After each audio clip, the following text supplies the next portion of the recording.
Good morning everyone. आज हम ecology को पढ़ने वाले हैं। इसमें आपके जो 40 क्वेश्चन हैं वो टॉप मोस्ट 40 क्वेश्चंस हैं जो कि आपके आने वाले एग्जाम्स में बहुत ज़्यादा हेल्पफुल होने वाले हैं। तो हर एक क्वेश्चन अपने आप में बहुत ज़्यादा इम्पोर्टेंट है, तो प्लीज़ इस सीरीज़ को बहुत ज़्यादा ध्यान से पढ़ें। इसी सीरीज़ में पहला क्वेश्चन आपका है, गहन पारिस्थितिकी डीप इकोलॉजी शब्द का प्रयोग सबसे पहले किसने किया था? तो गहन पारिस्थितिकी डीप इकोलॉजी शब्द का सबसे पहले प्रयोग जो किया था वो किया था आर्नी नेस ने। किसने किया था? आर्नी नेस ने किया था, जो कि किया था 1973 में। कब किया था? तो 1973 में किया था।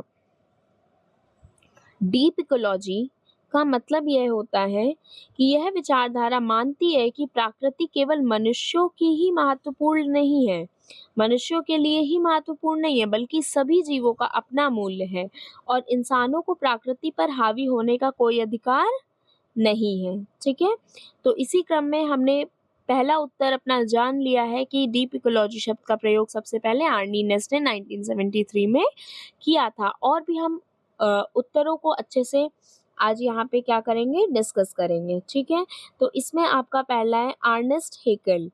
जो अर्नेस्ट हेकल हैं, इन्होंने 1866 में सबसे पहले इकोलॉजी शब्द का प्रतिपादन किया था।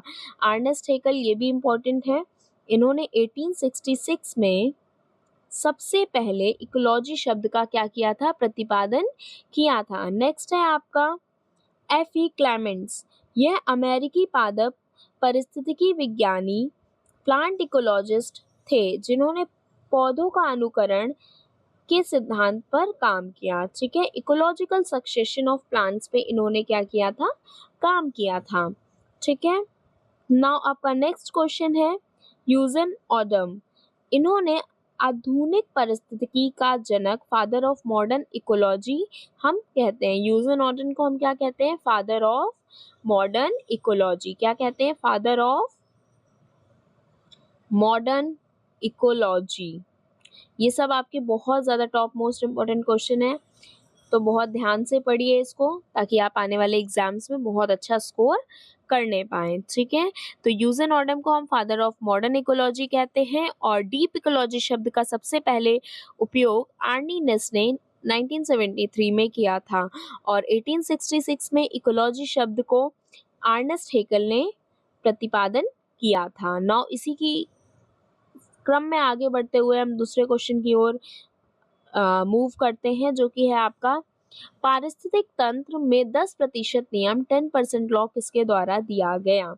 तो पारिस्थितिक तंत्र में 10% नियम रेमंड लिडमैन के द्वारा दिया गया, जो कि आपका उत्तर नंबर बी क्या है? करेक्ट है, रेमंड लिडमैन के द्वारा दिया गया, जो कि 1942 में रेमंड लिडमैन ने यह नियम दिया था। इसके अनुसार खाद्य श्रृंखला में एक पोषक स्तर से दूसरे पोषक स्तर में केवल 10% ऊर्जा ही ट्रांसफर होती है, बाकी 90% ऊर्जा श्वसन और अन्य जैविक क्रियाओं में नष्ट हो जाती है। तो रेमंड लिडमैन ने कब दिया था?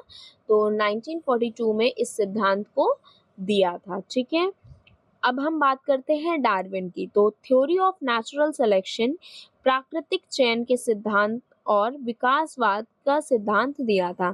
थ्योरी ऑफ नेचुरल सिलेक्शन इन्होंने हमें दी है। ठीक है, theory of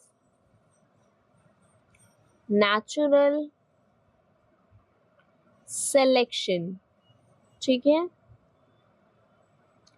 theory of natural selection, and इन्होंने हमें थ्योरी ऑफ नेचुरल सिलेक्शन को हम प्राकृतिक चयन का सिद्धांत बोलते हैं और विकासवाद का सिद्धांत इन्होंने हमें दिया। नेक्स्ट है टेंसले। इन्होंने 1935 में सबसे पहले पारिस्थितिक तंत्र इकोसिस्टम शब्द का प्रयोग किया था। सबसे पहले अगर इकोसिस्टम शब्द किसी ने यूज किया था तो वो कौन थे? टेंसले। ठीक है, इकोसिस्टम किस वर्ड का यूज किया था? इकोसिस्टम। ठीक है, नाउ नेक्स्ट है एल्टन, चार्ल्स एल्टन। इन्होंने पारिस्थितिक इकोलॉजिकल पिरामिड्स की अवधारणा दी थी, जिसे एल्टोनियन पिरामिड भी कहा जाता है। ठीक है, इन्होंने क्या किया था? हमें इकोलॉजिकल पिरामिड इकोलॉजिकल पिरामिड की अवधारणा दी थी। हमें क्या किया था? इकोलॉजिकल पिरामिड की अवधारणा दी थी। नाउ नेक्स्ट क्वेश्चन, दो समुदायों के बीच संक्रमणकालीन क्षेत्र को क्या कहा जाता है? तो दो समुदायों के बीच में संक्रमणकालीन क्षेत्र को इकोटोन हम कहते हैं। क्या कहते हैं हम? तो इकोटोन कहते हैं। ठीक है। नाउ नेक्स्ट, इकोटोन का जो मतलब होता है वो दो अलग अलग पारिस्थितिकी तंत्र जैसे जंगल, घास के मैदान या जमीन, नदी के बीच में जो संधिकाल या बॉर्डर क्षेत्र होता है उसे हम इटिकोन कहते हैं। यह जैव विविधता अक्सर दोनों तंत्र से अधिक होती है, जिसे आज इफेक्ट या एज इफेक्ट के कहते हैं। अब हम इसी की क्रम में आगे बढ़ते हुए विकल्पों की संख्या को भी एक बार देख लेते हैं। फर्स्ट है इकोटाइप। यह एक प्रजाति के जीव जो अलग स्थानीय पर्यावरण के अनुकूल खुद को ढाल लेते हैं लेकिन आपस में प्रजनन कर सकते हैं। ठीक है, ये क्या होते हैं? एक ही प्रजाति के जीव जो अलग अलग स्थानीय पर्यावरण में के अनुकूल खुद को ढाल लेते हैं लेकिन आपस में प्रजनन कर सकते हैं। ठीक है। नेक्स्ट है इकैड। इकैड पर्यावरण के प्रभाव के कारण किसी जीव के रूप में होने वाली अस्थायी बदलाव जो अनुवांशिक नहीं होता को हम इकैड कहते हैं।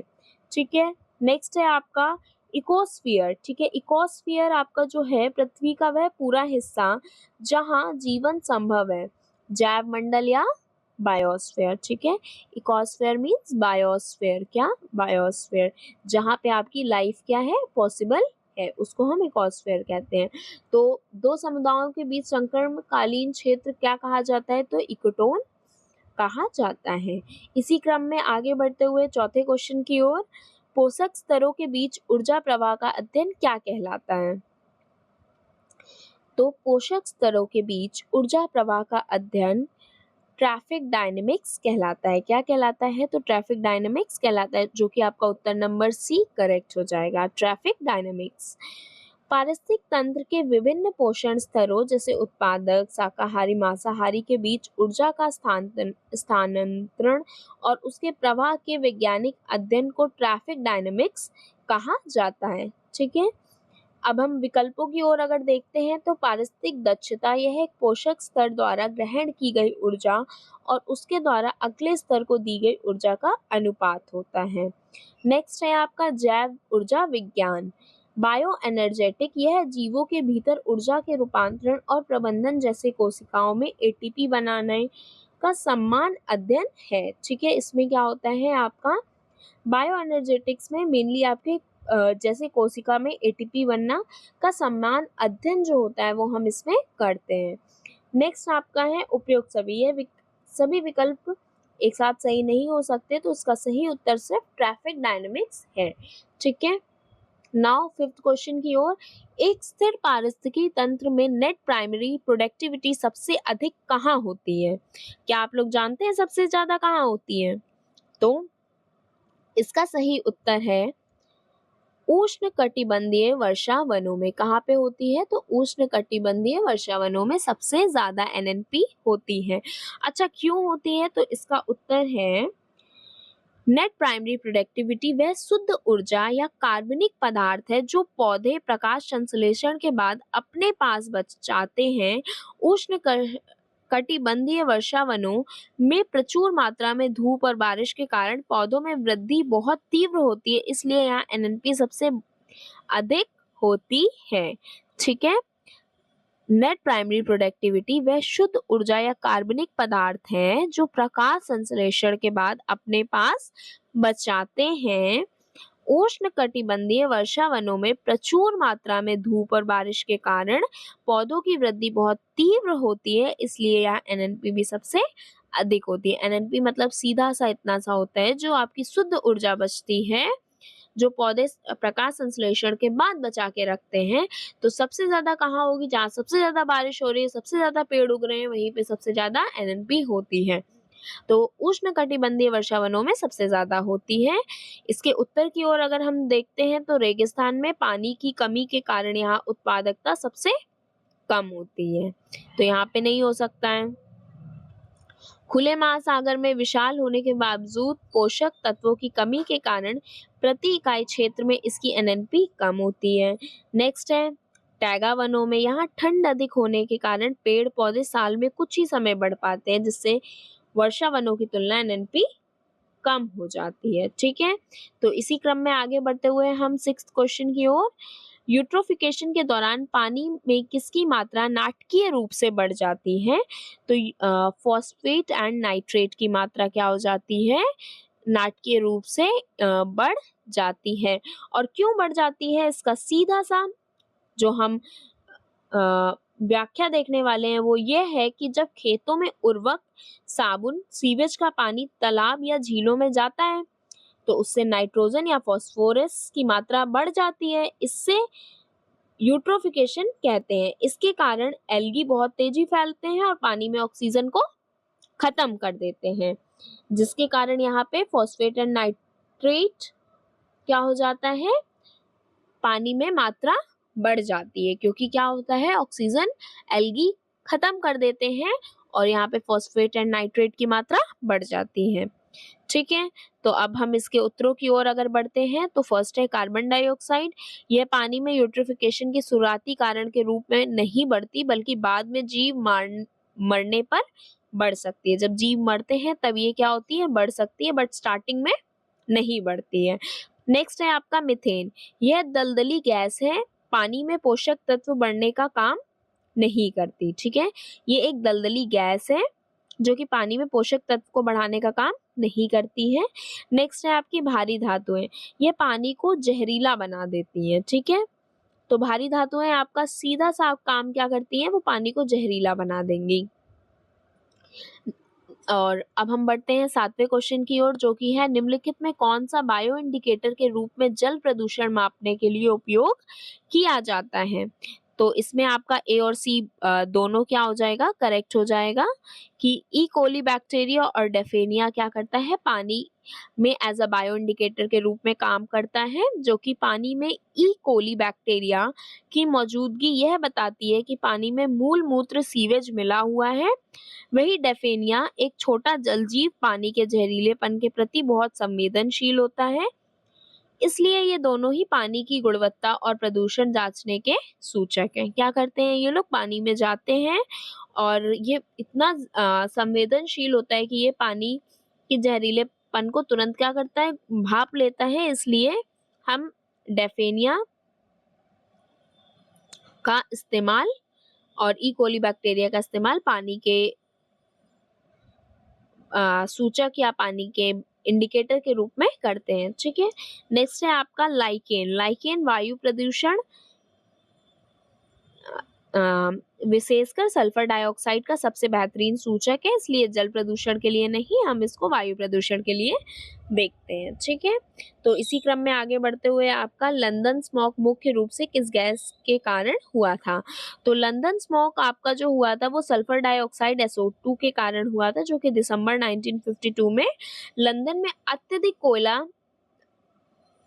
जलाने के कारण भयंकर कोहरा और धुआं फैल गया था, जिससे ग्रेट स्मॉग ऑफ लंदन कहते हैं। ठीक है, क्या हुआ था, अत्यधिक कोयला इन लोगों ने जलाया, देन उसके बाद उससे क्या हुआ, कोयला और धुआं फैल गया और कोयले से निकली सल्फर डाइऑक्साइड गैस और ठंडी हवा, कोयले से निकली सल्फर डाइऑक्साइड गैस और ठंडी हवा आपस में मिलने से ये क्या हो गया, ये जानलेवा स्मोक बन गया। ठीक है, तो कोयले में जो सल्फर डाइऑक्साइड गैस होती है जब वो जाके आपकी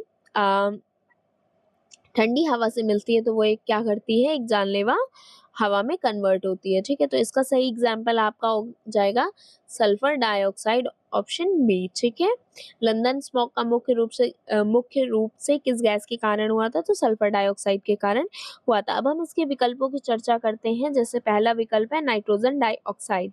यह मुख्य रूप से लॉस एंजलस स्मॉग या प्रकाश रासायनिक स्मॉग, फोटोकेमिकल स्मॉग के लिए जिम्मेदार होती है। नाइट्रोजन डाइऑक्साइड किसके लिए होती है, तो फोटोकेमिकल स्मॉग के लिए होती है, फोटोकेमिकल स्मॉग। ठीक है, फोटोकेमिकल स्मॉग के लिए ये होती है। नेक्स्ट है आपका ओजोन। आपको बहुत अच्छे से पता है, आप बचपन से पढ़ते आ रहे हैं। Ozone means O3।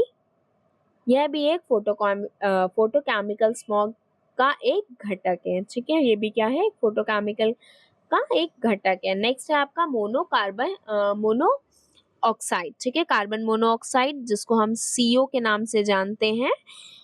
यह वाहनों से निकलने वाली जहरीली गैस है जो हीमोग्लोबिन क्रिया में क्रिया करती है, पर लंदन स्मॉग का मुख्य कारण नहीं थी। ठीक है, तो लंदन स्मॉग का मुख्य कारण आपकी सल्फर डाइऑक्साइड थी।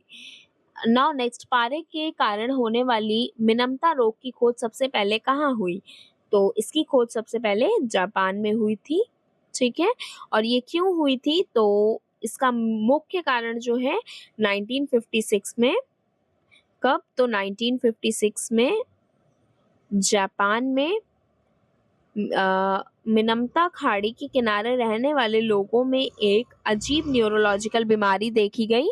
जांच में पता चला कि वह एक केमिकल फैक्ट्री के पारे से प्रदूषित पानी खाड़ी में बहा दिया गया, जिससे मछलियों के जरिए वह जहर इंसानों में पहुंच गया। इसमें क्या हुआ था मेनली? तो एक फैक्ट्री ने अपने पारा जो था वो एक नदी में बहा दिया था, एक खाड़ी में बहा दिया था, जिसके कारण वहाँ की मछलियों में ये जो पानी के कारण बीमारियां थी वो गई, और जिसके कारण वो धीरे धीरे इंसानों में भी फैली। और सबसे अच्छी बात इस चीज की ये है कि ये चीन, सूडान और भारत, इन देशों में बीमारी की शुरुआत या खोज नहीं हुई थी। ठीक है, तो ये सिर्फ जापान तक ही सीमित था और कहीं पे नहीं था। 10वें नंबर क्वेश्चन की ओर हम बढ़ते हैं। भारत में कुल कितने जैव भौगोलिक क्षेत्र हैं? बायोजोग्राफिक जोन्स कितने हैं? तो भारत में कुल 10 बायोजोग्राफिक जोन्स हैं। नाउ 11वें क्वेश्चन की ओर बढ़ते हुए, प्रोजेक्ट टाइगर किस वर्ष शुरू किया गया था?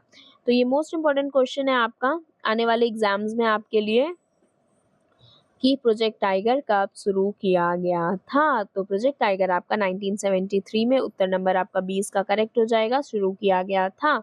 भारत में बाघों की घटती संख्या को बचाने के लिए 1 अप्रैल 1973 को प्रोजेक्ट टाइगर की शुरुआत की गई थी। उत्तराखंड के जिम कॉर्बेट नेशनल पार्क से की गई थी। इंदिरा गांधी के प्रधानत्व काल में इसे लॉन्च किया गया था। ठीक है, तो ये कहाँ पे हुआ था? तो उत्तराखंड, नॉट फॉरेन वाला यूके, इट इज इंडिया वाला यूके। ठीक है, तो 1973 में यूके में हुई थी। और कब, कौन सी इसमें प्राइम मिनिस्टर थी? तो इंदिरा गांधी जी इसमें थी। और इसको जिम कॉर्बेट नेशनल पार्क से की गई थी। ठीक है, कब से की गई, कहाँ पे की गई थी? तो जिम कॉर्बेट, याद रखिएगा, जिम कॉर्बेट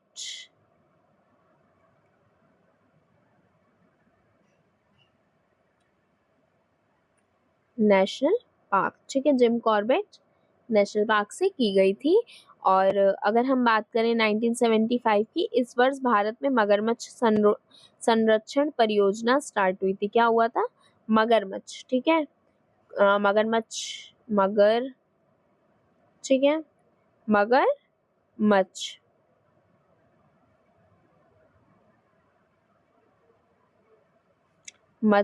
परियोजना स्टार्ट हुई थी। कब हुई थी? तो 1975 में हुई थी। ठीक है, नाउ नेक्स्ट है आपका 1980। ठीक है, तो हम देखेंगे 1980 में क्या हुआ था। इस वर्ष फॉरेस्ट कंजर्वेशन एक्ट लागू हुआ था। क्या हुआ था?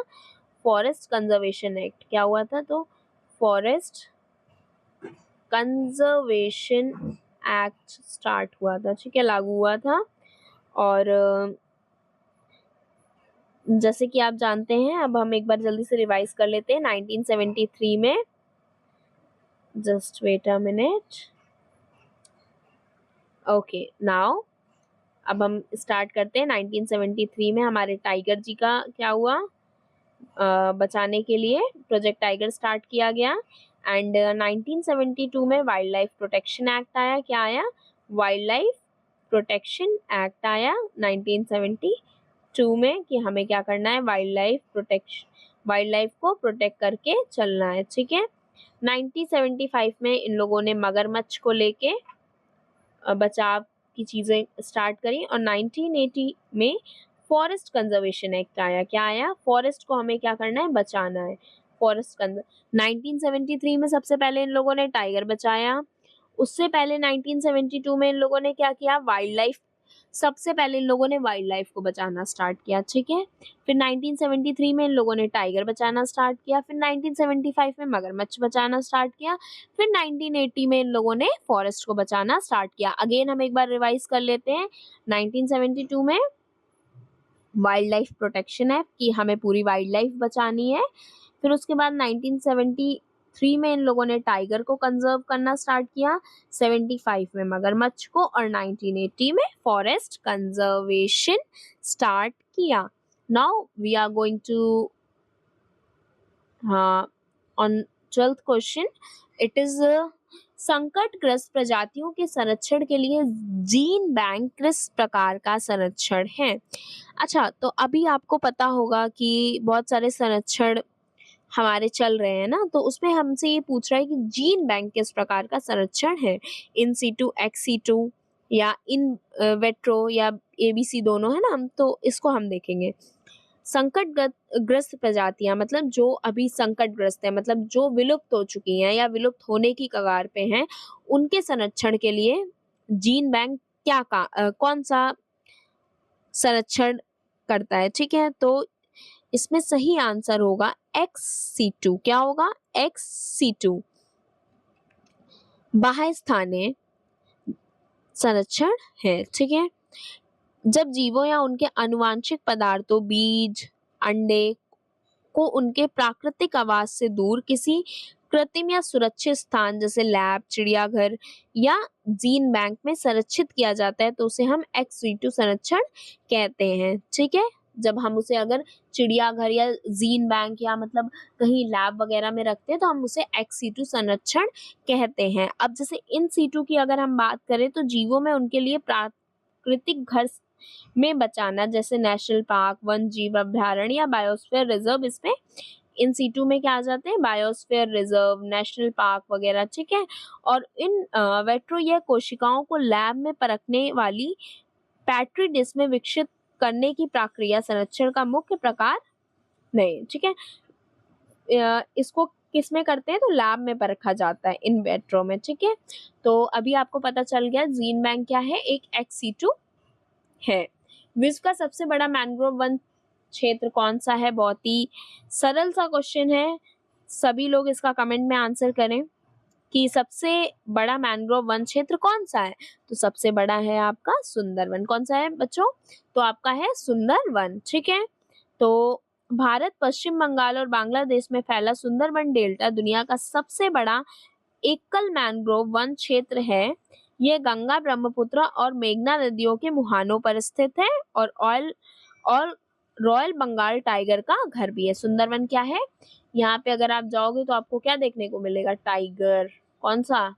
रॉयल बंगाल टाइगर, ठीक है, वो रॉयल है और कहाँ का है? बंगाल का है, तो हमें ये देखने को मिलता है, ठीक है। अब हम बात करते हैं भीतरकर्णिका। यह उड़ीसा स्थित भारत का सबसे बड़ा मैंग्रोव क्षेत्र है, ठीक है। दूसरा अगर पूछे भीतरकर्णिका क्या है आपका? दूसरा है, सेकेंड है, ठीक है। फर्स्ट आपका विश्व का सबसे बड़ा मैंग्रोव कौन है? तो सुंदरवन है। विश्व का याद रखना, वर्ल्ड, ठीक है। किसका? वर्ल्ड का। तो कौन सा है? सुंदरवन। और अगर आपसे बोलता है कि भारत का दूसरा सबसे बड़ा कौन सा है, तो सेकंड इंडिया का कौन सा है? तो भीतरकर्णिका। कौन सा है? भीतरकर्णिका, ठीक है। नेक्स्ट है पिचवरम। यह तमिलनाडु स्थित एक महत्वपूर्ण और खूबसूरत मैंग्रोव वन है, ठीक है, ये भी है, ये तमिलनाडु स्थित है। और गोदावरी कृष्णा डेल्टा आंध्र प्रदेश के तटीय क्षेत्र में फैला मैंग्रोव इलाका है, ठीक है। नेक्स्ट है हॉट स्पॉट्स का संबंध किससे है? तो समुद्री पारिस्थितिकी तंत्र के संरक्षण से। किससे? समुद्री पारिस्थितिकी तंत्र के संरक्षण से है। जैसे जमीन पर जैव विविधता के संवेदनशील क्षेत्रों को हॉटस्पॉट कहा जाता है, वैसे ही समुद्री जीवन और स्वास्थ्य के लिए अत्यंत महत्वपूर्ण जिन्हें विशेष संरक्षण की आवश्यकता होती है। भारत में अंडमान एंड निकोबार द्वीप में हॉटस्पॉट्स घोषित किया गया है।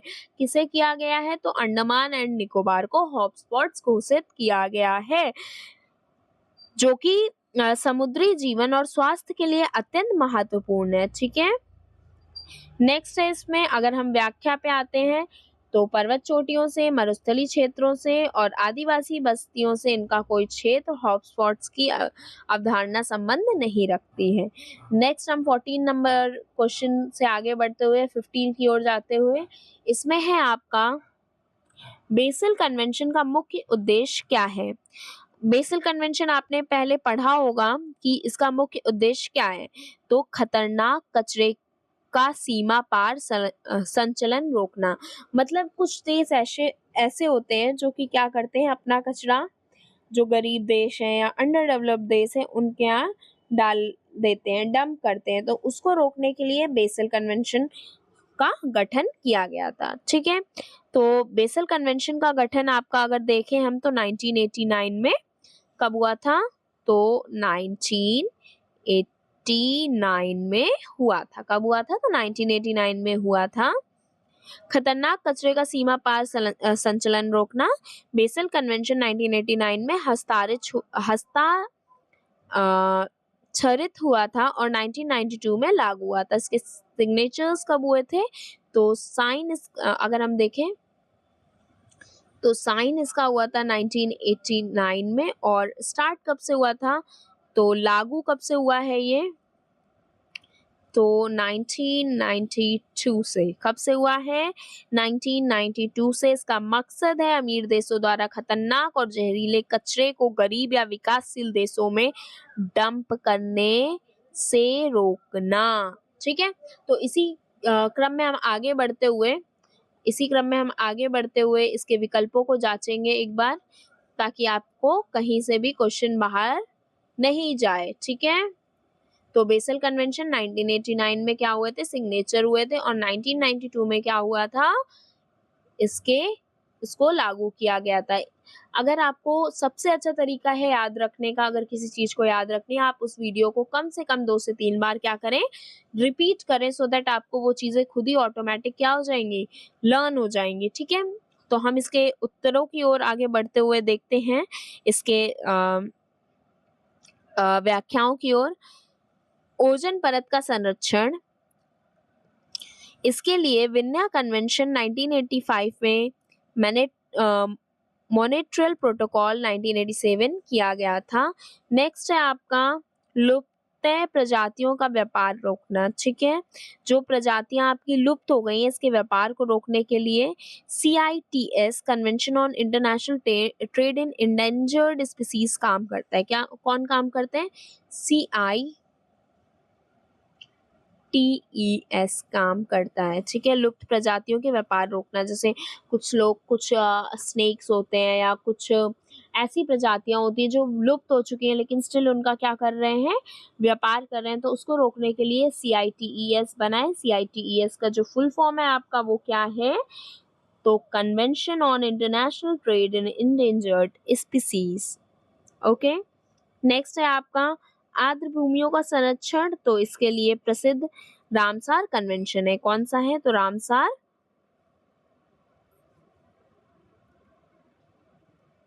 कन्वेंशन।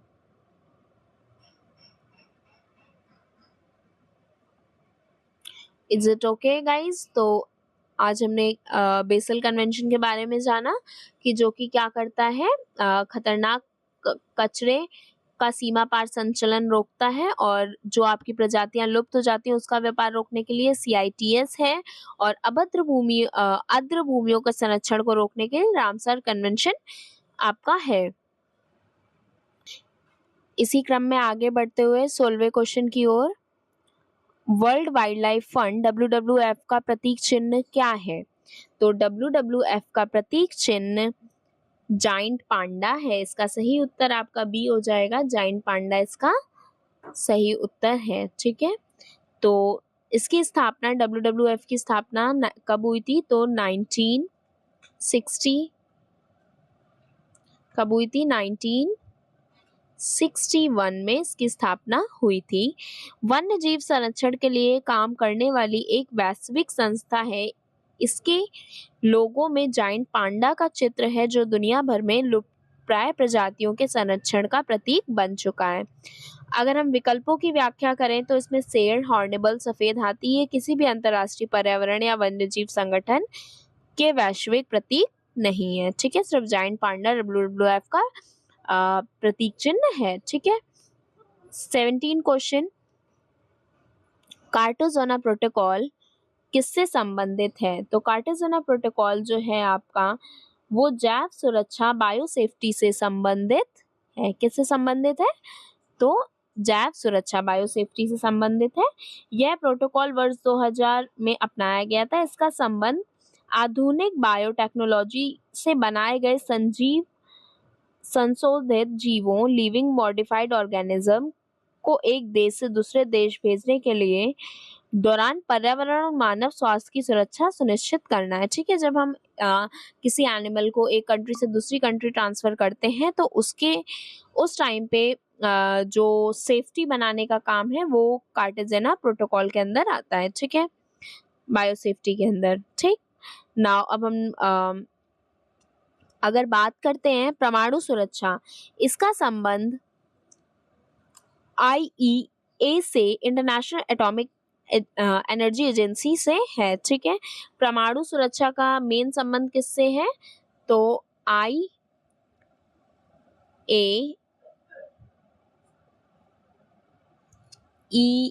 से है।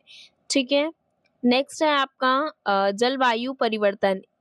इसमें मुख्य रूप से क्योटो प्रोटोकॉल और पेरिस समझौते से जुड़े हैं। ठीक है, ये किससे जुड़ा है? तो क्योटो प्रोटोकॉल और जलवायु परिवर्तन से जुड़ा है। ठीक है, लाइक पेरिस समझौते से जुड़ा है। ठीक है, तो अब हम समुद्री डकैती की बात करें तो अंतर्राष्ट्रीय नौविहानों कानूनों के अंतर्गत आता है। ये किसके अंदर आता है? तो UNCLOS के अंदर आता है। ठीक है, ये अंतर्राष्ट्रीय नौवहनों कानूनों के अंतर्गत आता है, पर्यावरण प्रोटोकॉल नहीं है। ये पर्यावरण का प्रोटोकॉल नहीं है। ये किसके अंदर आता है? UNCLOS के आता है। कार्टाजेना प्रोटोकॉल जो है वो बायोसेफ्टी से रिलेटेड है, जो कि एक देश से दूसरे देश में ले जाते टाइम जो हमें सेफ्टी देखनी होती है उसके लिए। अब हम 18 नंबर पे आते हैं जो कि है आपका UNFCCC का सचिवालय कहाँ स्थित है? तो इसका सचिवालय बॉन जर्मनी में स्थित है। ठीक है, तो अगर हम देखें तो ये बॉन कहाँ पर है? तो आपका जर्मनी में है। ठीक है, जर्मनी में है। और अगर हम बात करते हैं जिनेवा की, तो यहाँ पे आपका WHO, WTO और WMO का मुख्यालय स्थित है। ठीक है, UNFCCC की अगर हम बात करें तो इसका मेन काम जो होता है United nation framework convention on climate change, जिसकी स्थापना कब हुई थी? 1992 में हुई थी। कब हुई थी? 1992 में हुई थी। इसमें क्या हुआ था? पृथ्वी सम्मेलन के दौरान इसका सचिवालय जर्मनी बॉन शहर में स्थित है। यह संस्था दुनिया भर में जलवायु परिवर्तन और ग्रीन हाउस गैसों को कम करने के लिए क्योटो और पेरिस जैसे सम्मेलन का आयोजन करती है। इसका मेन जो UNFCCC है, United nation framework convention on climate change, ये क्लाइमेट चेंज के बारे में जो मीटिंग्स होती हैं उसको अरेंज करती है। ठीक है, जैसे पेरिस में, क्योटो में, है ना, तो उसमें ये क्या करती है? आयोजन करती है। नेक्स्ट है, अब आपको पता चल गया जिनेवा में किसका मुख्यालय है? तो WHO, WTO और WMO का मुख्यालय है। और UNFCCC का जर्मनी बॉन में मुख्यालय है। अगर हम बात करते हैं पेरिस की, तो पेरिस यहाँ यूनेस्को का मुख्यालय। पेरिस में किसका है? याद रखिएगा, यूनेस्को का। और न्यूयॉर्क में, तो न्यूयॉर्क UN का मुख्यालय किसका है? UN का है। ठीक है, पेरिस में किसका मुख्यालय है? तो यूएन का मुख्यालय है। अब हम एक बार फिर से इसको रिवाइज कर लेते हैं। तो जिनेवा में आपका WHO, WTO, WMO का मुख्यालय है। पेरिस में आपका यूनेस्को का मुख्यालय है। न्यूयॉर्क में आपका यूएन का मुख्यालय है और आपका UNFCCC का मुख्यालय जर्मनी में है। ठीक है, तो अब हम बढ़ते हैं 19 क्वेश्चन की ओर, जो कि है ग्लोबल एनवायरनमेंट फैसिलिटी की स्थापना किस सम्मेलन के दौरान हुई थी? तो ग्लोबल एनवायरनमेंट फैसिलिटी GEF की स्थापना रियो पृथ्वी सम्मेलन 1992 में ब्राजील के रियो डी जेनेरियो में हुए पृथ्वी सम्मेलन के दौरान GEF की स्थापना की गई थी। यह एक फंडिंग मैकेनिज्म है जो विकासशील देशों को जैव विविधता, जलवायु परिवर्तन और ओजोन परत की रक्षा से जुड़े प्रोजेक्ट के लिए फंड या पैसा मुहैया कराता है। ठीक है, तो ये क्या करता है? जलवायु परिवर्तन से जुड़े मामलों के लिए पैसा मुहैया कराता है। और तो ग्लोबल एनवायरनमेंट फैसिलिटी की स्थापना किस सम्मेलन के दौरान हुई थी? तो इसकी रियो पृथ्वी सम्मेलन 1992 के दौरान हुई थी। याद रखिएगा कब हुई थी ग्लोबल एनवायरनमेंट फैसिलिटी? रियो पृथ्वी सम्मेलन 1992 में हुआ था। ठीक है, नेक्स्ट है आपका क्वेश्चन नंबर 20। पारिस्थितिक पदचिन्ह इकोलॉजिकल फुटप्रिंट की माप की इकाई क्या है? तो इकोलॉजिकल फुटप्रिंट के माप की इकाई जो है वो है वैश्विक हेक्टर। ठीक है, ग्लोबल हेक्टर है। घन मीटर, किलोग्राम एंड टन जो है वो आपकी वॉल्यूम मापने की इकाई है। ठीक है,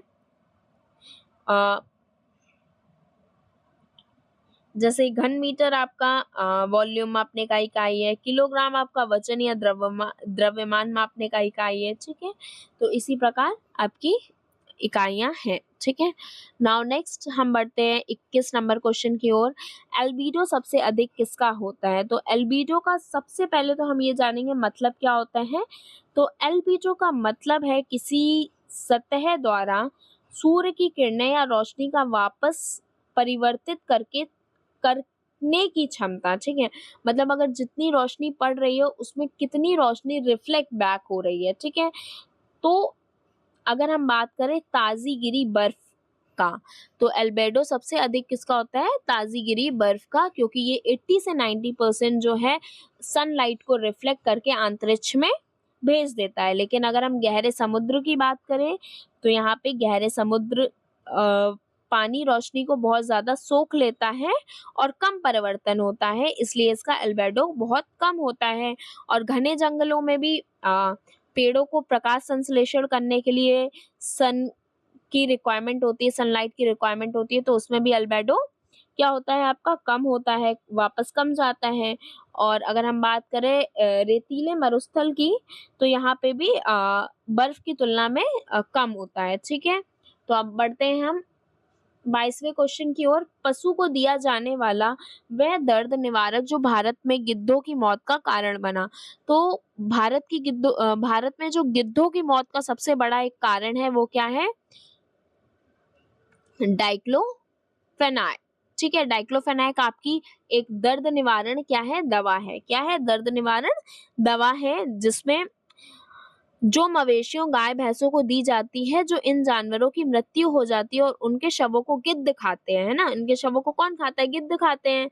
तो यह दवा गिद्धों के शरीर में जाकर उनकी किडनी खराब फेलियर कर देती है, जिसके कारण 99% कितने परसेंट? 99% गिद्ध खत्म हो गए सिर्फ एक दवा के कारण, डाइक्लोफेनाक। ठीक है, डाइक्लोफेनाक जो पशु खाते हैं, उसके बाद वही पशु जब मर जाते हैं तो उनको गिद्ध खाते हैं और इससे गिद्ध की किडनियां क्या हो गई? खराब हो गई, जिसके कारण 99% गिद्ध जो है भारत के अंदर से खत्म हो गए हैं। ठीक है, एस्पिरिन, पैरासीटामोल और ब्रूफिन ये सब आपके एग्जाम्पल हैं सामान्य दवाओं का, जो कि बुखार और दर्द में खाई जाती हैं। नाउ हम क्वेश्चन नंबर 23 की ओर आगे बढ़ते हुए, पेरियार राष्ट्रीय उद्यान किस पर्वत श्रृंखला में स्थित है? तो पेरियार पश्चिमी घाटी पेरियार राष्ट्रीय उद्यान भारत का केरल राज्य में स्थित है। कहाँ पे स्थित है? तो केरल राज्य में स्थित है, याद रखिएगा। पेरियार मतलब याद रखिएगा केरल। केरला, ठीक है, केरला में ये स्थित है। तो पश्चिमी घाटी कहाँ पे स्थित है? पश्चिमी घाट में स्थित है, ठीक है, वेस्टर्न घाट्स में है, जो पूरी तरह से पश्चिमी घाट पर्वत श्रृंखला के अंतर्गत आता है। ये नेशनल पार्क हाथियों और बाघों के संरक्षण के लिए प्रसिद्ध है। तो पेरियार किसके लिए है? एलिफेंट एंड बाघ, ठीक है, एलिफेंट एंड बाघ के संरक्षण के लिए ये है, ठीक है। नेक्स्ट आपका अगर हम विंध्याचल, ये मध्य प्रदेश स्थित पर्वत श्रृंखला है। विंध्याचल क्या है? मध्य प्रदेश स्थित पर्वत श्रृंखला है। और पूर्वी घाट की हम बात करें, ये भारत में पूर्वी घाट के समांतर फैली कटी छटी पहाड़ियां हैं। अरावली की बात करें तो यह मुख्य रूप से राजस्थान में स्थित दुनिया की सबसे पुरानी विलित पर्वत श्रृंखलाओं में से एक है, ठीक है। अब हम बढ़ते हैं 24 क्वेश्चन की ओर, जो कि आपका है ओजोन होल। ओजोन होल सबसे पहले कहाँ देखा गया? तो ओजोन होल सबसे पहले अंटार्कटिका में देखा गया। कहाँ देखा गया भैया? अंटार्कटिका में, ठीक है, ओके। तो ये देखा कब गया था? तो 1985 में देखा गया है। कब देखा गया है? 1985 में। वैज्ञानिकों जैसे जोसेफ ग्रेडिनियर एंड जोनाथन ने सबसे पहले दक्षिणी ध्रुव यानी अंटार्कटिका के ऊपर ओजोन परत का एक बहुत बड़ा छेद देखा था, ठीक है। यह CFC क्लोरोफ्लोरोकार्बन गैसों के अत्यधिक उपयोग के कारण हुआ है। क्यों हुआ है? जब हम बहुत ज्यादा क्लोरोफ्लोरोकार्बन गैसेस यूज कर रहे हैं, उसके कारण एक पीली परत क्या हुई है वहां पे देखी गई है, ठीक है।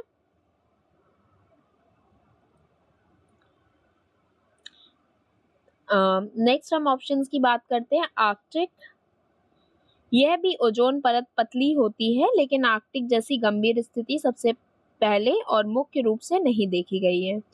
हिमालय, सहारा मरुस्थल, इन स्थानों पर ओजोन होल नहीं देखा गया है। कहाँ पे देखा गया है? तो सिर्फ अंटार्कटिका में 1985 में ये देखा गया था। 3 साइंटिस्ट ने उनको देखा था। नेक्स्ट आपका है ग्रीन पीस क्या है? तो ग्रीन पीस आपका एक अंतरराष्ट्रीय NGO है। क्या है आपका? एक अंतरराष्ट्रीय NGO, ठीक है, जो कि नॉन गवर्नमेंटल ऑर्गेनाइजेशन है, जिसकी स्थापना 1971 में हुई थी। कब हुई थी? तो 1971 में हुई थी, ठीक है, कनाडा में हुई थी। इसका मुख्यालय एम्स्टर्डम नीदरलैंड में है। यह पर्यावरण संरक्षण, परमाणु परीक्षणों के विरोध और जलवायु परिवर्तन के खिलाफ वैश्विक स्तर पर अभियान चलाता है, ठीक है। तो नेक्स्ट इसमें है एक सरकारी संस्था। तो ये किसी देश की सरकार के अधीन नहीं है, यह स्वतंत्र है। और संयुक्त राष्ट्र का एक अंग, यह संयुक्त राष्ट्र UN का हिस्सा नहीं है। एक यूरोपीय बैंक, तो वित्तीय बैंक नहीं है, ठीक है। नाउ हम क्वेश्चन नंबर 26 की ओर बढ़ते हैं। जैव विविधता अधिनियम 2002 के तहत राष्ट्रीय जैव विविधता प्राधिकरण का मुख्यालय है। तो याद रखिएगा, जैव विविधता अधिनियम 2002 के तहत इसका मुख्यालय चेन्नई है। कहाँ है इसका मुख्यालय? तो चेन्नई, ठीक। तो भारत सरकार जैव विविधता अधिनियम 2002 को लागू करने के लिए 2003 में राष्ट्रीय जैव प्राधिकरण नेशनल बायोडायवर्सिटी अथॉरिटी की स्थापना की गई थी, जिसका मुख्यालय चेन्नई तमिलनाडु में बनाया गया है। अगर हम विकल्पों की ओर बढ़े तो नई दिल्ली, बेंगलोर, हैदराबाद, इन शहरों में पर्यावरण से जुड़े अन्य संस्थान हैं, लेकिन NBA का मुख्य हेडक्वार्टर केवल चेन्नई में है, ठीक है। NBA का मुख्य हेडक्वार्टर कहाँ पे है? चेन्नई, ओके, 2002 याद रखिएगा। नेक्स्ट क्वेश्चन आपका है 27। बायोकार्बन फंड इनिशिएटिव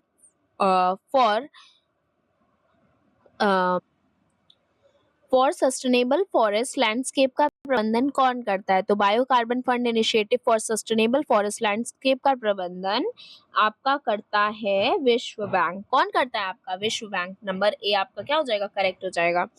तो यह फंड एक विपक्षीय कोष मल्टीलैटरल फंड है, जिसका प्रबंधन विश्व बैंक द्वारा किया जाता है, जिसका मुख्य उद्देश्य वनों की कटाई और भूमि क्षरण को कम करके ग्रीन हाउस गैसों के उत्सर्जन को रोकना और सतत विकास को बढ़ावा देना होता है। ठीक है, अगर हम IMF की बात करते हैं तो ये वैश्विक वित्तीय स्थिरता और आर्थिक नीतियों पर काम करता है, पर्यावरण फंडों को सीधे प्रबंधन नहीं करता है। ठीक है, पर्यावरण के लिए सीधे फंड नहीं करता है, बट हाँ जो वित्तीय स्थिरता और आर्थिक नीतियों पर ये काम करता है IMF। ठीक है, अगर हम UNEP की बात करें, यह संयुक्त राष्ट्र को पर्यावरण कार्यक्रम जो नीतियां बनाता है उस पर विशिष्ट फंड को विश्व बैंक संभालता है। ADB की अगर हम बात करें, यह केवल एशिया प्रशांत क्षेत्र के विकास कार्यों के लिए लोन देता है। ठीक है, जो ADB है वो सिर्फ एशिया के विकास के लिए क्या करता है, लोन प्रोवाइड करता है। नाउ हम क्वेश्चन नंबर 28 के लिए बढ़ते हैं। भारत में किस राज्य को नलबाना पक्षी अभयारण्य स्थित है? भारत के किस राज्य में नलबाना पक्षी अभयारण्य स्थित है? ठीक है, तो उड़ीसा चिल्का झील के अंदर ये उपस्थित है। ठीक है, अगर हम बात करें कि आंध्र प्रदेश, पश्चिम बंगाल और तमिलनाडु, इन राज्यों की सीमा में चिल्का झील या नलबाना द्वीप नहीं आता है। ठीक है, अब हम बढ़ते हैं 29 क्वेश्चन नंबर की ओर। ओलंपिक रीडले कछुए का प्रजनन के लिए कौन सा तट प्रसिद्ध है? तो ये एक इम्पोर्टेंट क्वेश्चन के उसमें आता है, आप इसको अच्छे से पढ़िए। ऑलिव रिडले कछुए का प्रजनन गहीर माथा तट के किनारे है। ठीक है, तो इसमें गहीर माथा जो है आपका एक समुद्री तट है। उड़ीसा का गहीर माथा समुद्री अभयारण्य दुनिया में ऑलिव रिडले कछुओं का सबसे बड़ा सामूहिक घोंसले बनाने वाला स्थान है, जिसे स्थानीय भाषा में अयरबाड़ा कहा जाता है, और हर साल कछुए यहाँ अंडे देने आते हैं। मरीन ड्राइव जो आपका, इसमें अगर हम एग्जाम्पल्स की बात करें तो ये मुंबई का एक तटीय किनारा है जहाँ पे लोग घूमना बैठना उठना पसंद करते हैं। ये कहाँ पे है? मुंबई में। ठीक है, और अगर हम कोवलम तट की बात करें तो कोवलम तट आपका केरल में है। कोवलम तट आपका कहाँ है? केरला में है। नेक्स्ट आपका अगर हम चंद्रपुरी तट की बात करें तो यह आपका उड़ीसा में है। कहाँ पे है? उड़ीसा में। ठीक है, नेक्स्ट हम 30 क्वेश्चन नंबर की ओर बढ़ते हुए, मीथेन हाइड्रेट के निक्षेप कहाँ पाए जाते हैं? तो मीथेन हाइड्रेट के निक्षेप आपके गहरे समुद्र के तलछट में और कहाँ पाए जाते हैं? तो परफॉर्मेंस क्षेत्रों में पाए जाते हैं। इसका A और B दोनों क्या हो गया? सही हो गया। ठीक है, तो मीथेन हाइड्रेट बर्फ जैसा एक ठोस पदार्थ होता है जिसके भीतर अत्यधिक मात्रा में मीथेन गैस होती है। यह केवल अत्यधिक ठंडे तापमान और उच्च दबाव वाले क्षेत्रों में स्थिर रहता है। जहाँ पे बहुत ज्यादा दबाव होता है, बहुत ज्यादा प्रेशर होता है, वहां पे ये स्थित होता है। जैसे गहरे समुद्र के तलछट, ओशियन सेडिमेंट्स में, और ध्रुवीय क्षेत्रों की जमी हुई मिट्टी यानी पैरा परमाफ्रॉस्ट क्षेत्रों में होता है। ठीक है, अगर हम रेगिस्तान की बात करें तो ये मरुस्थल में अत्यधिक गर्मी और कम दबाव के कारण मीथेन हाइड्रेट का मिलना असंभव है, वहां नहीं मिल सकता है। ठीक है, तो मीथेन हाइड्रेट क्या होता है? मेनली इसमें एक ठोस पदार्थ होता है, बर्फ जैसा ठोस पदार्थ होता है। इसमें क्या होती है? मीथेन जैसी गैस फंसी होती है, जो कि गहरे दबाव में ही हमें देखने को मिलता है। अब हम 31 नंबर क्वेश्चन की ओर आगे बढ़ते हुए, कार्बन क्रेडिट की अवधारणा किस प्रोटोकॉल से उत्पन्न हुई? तो कार्बन क्रेडिट क्योटो प्रोटोकॉल, किससे? Kyoto protocol. ठीक है, 1997 में क्योटो प्रोटोकॉल में कार्बन क्रेडिट और कार्बन ट्रेडिंग की अवधारणा सामने आई। कब आई क्योटो प्रोटोकॉल? 1997 में। ठीक है, तो इसके तहत देशों या कंपनियों को ग्रीन हाउस गैस के उत्सर्जन या एक निश्चित कोटा दिया जाता है। यदि वे तय सीमा से कम प्रदूषण करते हैं तो वे बचे हुए कोटे को क्रेडिट के रूप में उन देशों को बेच सकते हैं जो ज्यादा प्रदूषण कर रहे हैं। ठीक है,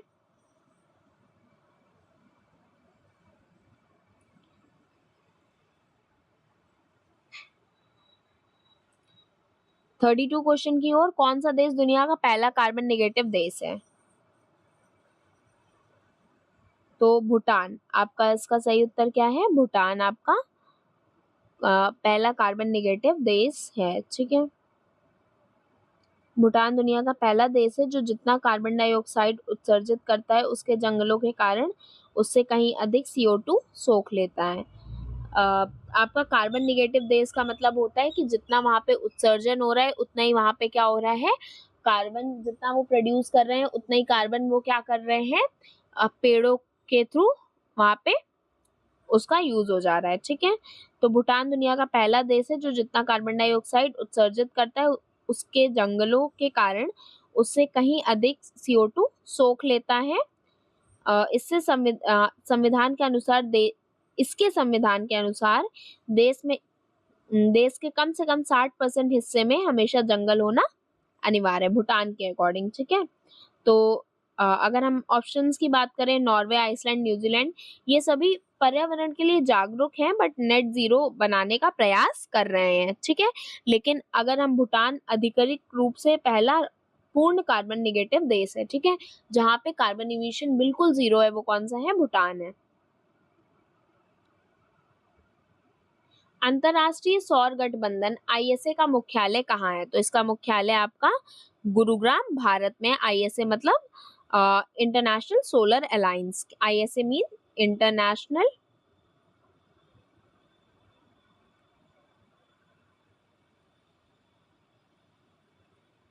सोलर अलायंस। ओके, तो international solar alliance, ISA means international solar alliance का मुख्यालय कहाँ है? तो भारत के गुरुग्राम में है।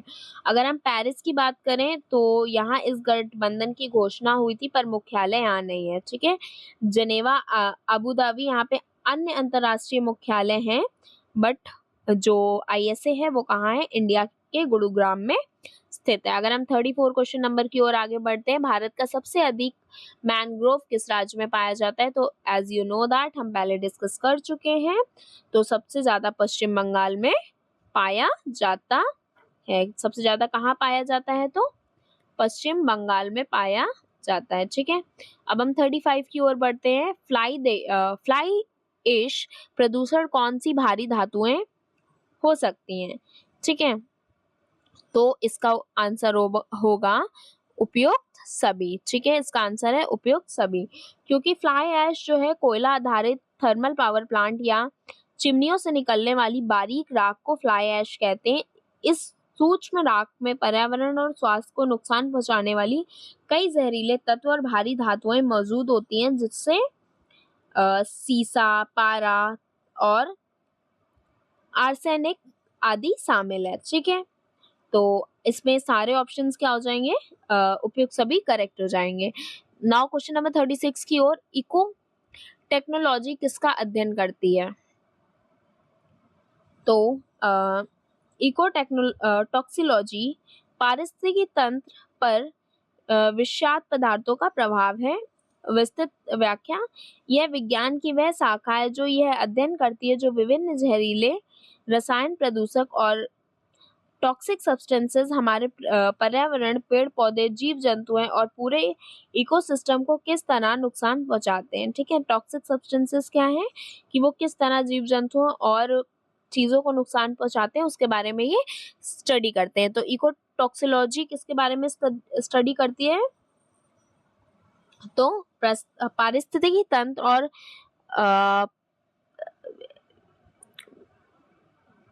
विषकृत पदार्थों के प्रभाव का। ठीक है, कि वो कैसे टॉक्सिक सब्सटेंसेस हमारे पर्यावरण, जीव जंतुओं और पौधे को या इकोसिस्टम को नुकसान पहुंचा रहे हैं। ठीक है, जानवरों के व्यवहार को हम कहते हैं इथोलॉजी। क्या कहते हैं? इथोलॉजी।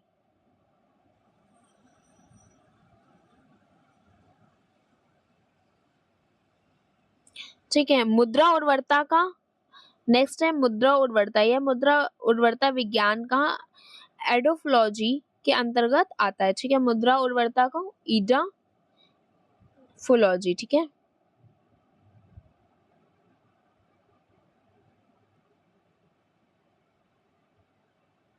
नेक्स्ट है केवल कीटो का, ठीक है, केवल कीटो मतलब एंटोमोलॉजी, ठीक। तो नाउ क्वेश्चन नंबर 37 की ओर। संयुक्त राष्ट्र पर्यावरण कार्यक्रम यूएनईपी का स्थापना कब हुई थी? तो इसकी स्थापना जो हुई थी, इसकी स्थापना कब हुई थी? तो इसकी स्थापना जो हुई थी आपकी, वो हुई थी 1972, ठीक है, स्कॉटहोम सम्मेलन के बाद, ठीक है। नेक्स्ट है आपका चार्नबिल आपदा 1986 किस प्रकार की आपदा थी? तो चार्नबिल आपदा आपकी परमाणु दुर्घटना थी, ठीक है। क्या थी ये? परमाणु दुर्घटना थी। इसमें क्या हुआ था? तो 26 अप्रैल, ठीक है, याद रखिएगा डेट, 1986, ठीक है, 26 अप्रैल 1986 में तत्कालीन सोवियत संघ, अब यूक्रेन, जो कि हम जानते हैं कि चार्नबिल परमाणु ऊर्जा संयंत्र के रिएक्टर्स नंबर 4 में एक भयंकर विस्फोट हुआ। यह इतिहास का सबसे बड़ा परमाणु दुर्घटना मानी जाती है, ठीक है। चार्नबिल आपदा क्या है? अभी तक के इतिहास में सबसे ज्यादा, मतलब जो भयानक दुर्घटना मानी जाती है, वो हम चार्नबिल आपदा को मानते हैं, जो कि यूक्रेन में या सोवियत संघ में हुआ था, जिससे भारी मात्रा में रेडियो एक्टिव रेडिएशन पूरे यूरोप में फैल गए थे, ठीक है। तो 26 अप्रैल 1986 में ये हुआ था।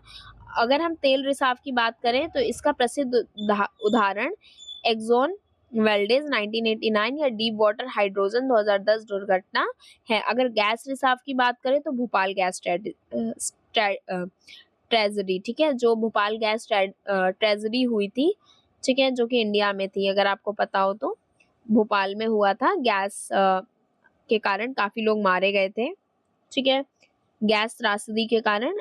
इसमें क्या हुआ था? मिथाइल आइसोनाइट गैस लीक हो गई थी, ठीक है। अगर हम बाढ़ की बात करें तो ये एक प्राकृतिक आपदा है। Now 39, national green tribunal NGT की स्थापना किस वर्ष हुई? तो इसकी स्थापना आप सभी जानते हैं 2010 में हुई थी, ठीक है। तो इसका उत्तर सी करेक्ट हो जाएगा। नेक्स्ट है आपका, इसकी अगर हम व्याख्या की बात करें तो भारत सरकार ने 18 अक्टूबर 2010 को राष्ट्रीय हरित अधिकरण एनजीटी एक्ट 2010 के थ्रू स्थापना की गई थी। इसका विशेष पर्यावरण अदालत है, जो पर्यावरण संरक्षण, वनों को बचाने के लिए प्रदूषण से जुड़े मामलों को तेजी से निपटारा 6 महीने के भीतर करता है। एनजीटी क्या करता है? एनजीटी, पहली बात तो आप ये जान लीजिए कि कब हुआ था। तो इसका स्थापना 2010 में 18 अक्टूबर को हुआ था, ठीक है। कब हुआ था? तो 2010 में हुआ था। और इसका मेन कारण क्या है? जो भी पर्यावरण से रिलेटेड मामले, उसको कितने 6 मंथ्स के अंदर अंदर निपटाना है। कितने मंथ्स के अंदर? 6 मंथ्स के अंदर अंदर इसको क्या करना है? निपटाना है। इसका मुख्य अगर पीठ हम देखें तो वो कहाँ पे है? तो दिल्ली में। कहाँ पे है? दिल्ली में, ठीक है। जस्ट वेट अ मिनट, डी थोड़ा सा तो इसकी स्थापना एनजीटी 2010 में दिल्ली में हुई थी। कब हुई थी? दिल्ली में हुई थी। और इसमें मेन का काम क्या है? 6 मंथ्स के अंदर अंदर जितने भी इन्वायरमेंटल रिलेटेड इशू हैं, ठीक है, क्या है? इन्वायरमेंटल रिलेटेड इशू हैं, उसको सॉल्व करना है, ठीक है। तो अब हम बढ़ते हैं अपने लास्ट क्वेश्चन की ओर, जो कि हमारा क्वेश्चन नंबर 40। भारत का जल पुरुष, वाटरमैन ऑफ इंडिया किसे कहा जाता है? तो वाटरमैन ऑफ इंडिया हम जानते हैं राजेंद्र सिंह जी को, जो कि हमारे लिए बहुत ही महत्वपूर्ण व्यक्ति हैं, जिन्होंने क्या किया है? राजस्थान में राजस्थान के राजेंद्र सिंह को हम भारत का जल पुरुष कहते हैं। उन्होंने पारंपरिक जो जोहड़ रेन वाटर स्टोरेज टैंक्स हैं, उनको क्या किया है? संरक्षण किया है। तकनीकी और पुनर्जीवित करके राजस्थान के सैकड़ों गांवों में पानी वापस पहुंचाया है और सूखी नदियों को जिंदा किया है। उन्हें इसके लिए रेमन मैक्सेस पुरस्कार या स्कॉट होम्स वाटर प्राइज भी मिल चुका है, ठीक है। इसके लिए इन्हें क्या मिले हैं? प्राइजेस मिले हैं। रेमन मैक्सेस पुरस्कार और स्कॉट होम वाटर प्राइज से इन्हें नवाजा गया है। तो इन्होंने जो राजस्थान के अंदर क्या कहते हैं वाटर शॉर्टेज थी, तो इन्होंने जोहड़ के through rain water storage tanks के थ्रू उसको क्या किया है, फिर से संजोया है। ठीक है, तो अगर हम इसके विकल्पों की बात करें तो एमएस स्वामीनाथन सब जानते हैं, उन्हें हम फादर ऑफ ग्रीन रिवॉल्यूशन कहते हैं। क्या बोलते हैं? Father of green revolution. ठीक है, फादर ऑफ ग्रीन रिवॉल्यूशन के नाम से जानते हैं। ठीक है, चंडी प्रसाद भट्ट एक प्रसिद्ध इन्वायरमेंटलिस्ट और सामाजिक कार्यकर्ता हैं जो चिपको आंदोलन के मुख्य रूप से जाने जाते हैं। ठीक है, चिपको आंदोलन के लिए इनको हम जानते हैं। ठीक है, चिपको मूवमेंट्स। ठीक है, चिपको आंदोलन या चिपको मूवमेंट्स। नेक्स्ट है सुंदरलाल बहुगुणा जी। सुंदरलाल बहुगुणा जी जो हैं वो भी चिपको आंदोलन से ही संबंधित है, जो कि 1973 में मुख्य नेता थे और इन्होंने हिमालय के वनों को काटने से बचाया है। ठीक है, तो इसी के साथ आपकी वीडियो समाप्त होती है यहीं पे। धन्यवाद।